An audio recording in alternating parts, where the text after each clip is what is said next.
Kendalanya yang sebetulnya yang kita anggap paling serius adalah pengadaan reagensia dan peralatan, karena pada saat pandemi ini kalau kita memesan reagens dan juga peralatan yang biasanya dalam waktu 2 minggu sudah bisa di-deliver, saat ini membutuhkan waktu lebih lama, bisa sampai 6 minggu atau 8 minggu.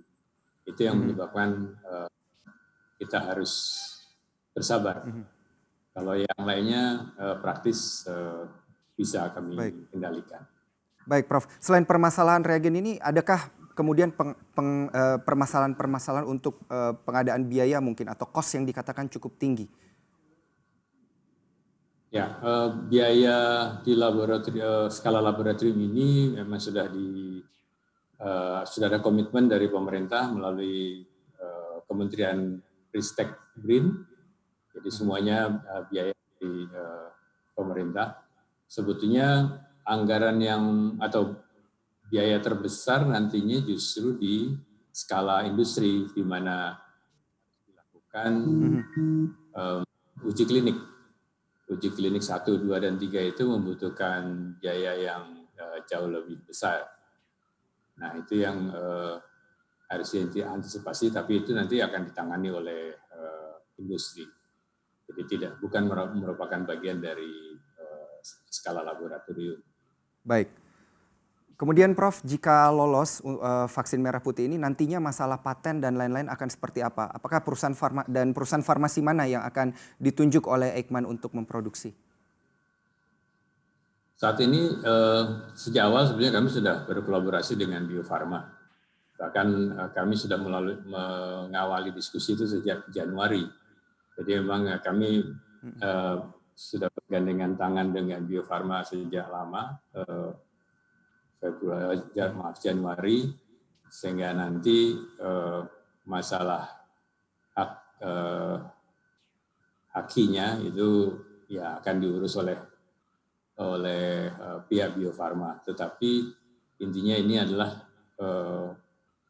dibiayai oleh pemerintah, jadi hakinya adalah pemerintah. Baik. Kemudian pertanyaan terakhir untuk Anda, Prof. Ini banyak pihak yang menduga Indonesia hanya menjadi kelinci percobaan atas vaksin buatan Sinovac ini.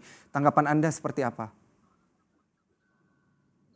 Saya kira tidak demikian, hanya itu kita mesti mengingat saja bahwa saat ini yang menjadi alur utama atau jalur utama dari pengadaan vaksin di Indonesia adalah diharapkan dari vaksin merah putih ini. Ya, jadi vaksin merah putih ini memang diharapkan bisa memenuhi setidaknya 50% dari kebutuhan vaksin di Indonesia.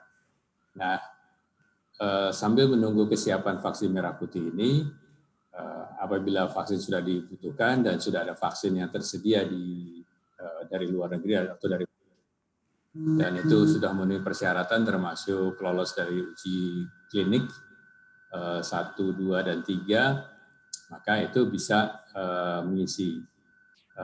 Kerjasama dengan internasional juga dimungkinkan, tapi kalau kita cermati di beberapa dokumen, apakah itu COVAX atau Gavi atau CEPI, itu negara-negara yang berpartisipasi itu akan mendapatkan tanda petik jatah 20% dari kebutuhan vaksinnya. Nah, tentunya kita harus menyiapkan yang selebihnya. Artinya kalau hanya 20% disediakan, berarti kan kita mesti menyiapkan yang 80% tadi.